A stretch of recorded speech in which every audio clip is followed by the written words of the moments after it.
The blizzard of '77 was the worst thing could have happened to us.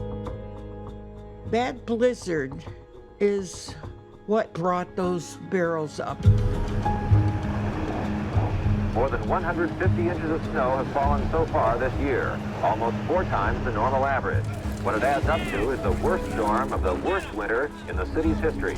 Downtown Buffalo is like a ghost town. Nearly all business at a standstill, just like the thousands of cars that have had... In 1977, I was a reporter for the Niagara Gazette covering the city of Niagara Falls. There had been a very hard winter, and when the snow melted, it was an incredible scene. I remember there were drums exposed, they were collapsing, and chemicals came out and started seeping through the ground. In my backyard, there was a hole in the ground, about the size of a dinner plate. And it was black goo in it, and it smelled, and it was all foamy around the edges and stuff.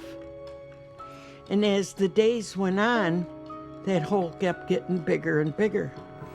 And this black goo started to show up in other people's backyards. Lived here a good 10 years.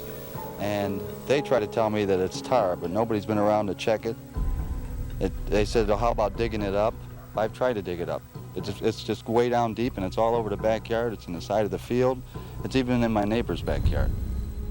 And then there started to be something backing up in the basements of our homes in Griffin Manor. Black sludge. And no matter what we did, we couldn't get rid of it. People start telling me things. And I knew it was anecdotal information, but I also knew something bad was going on.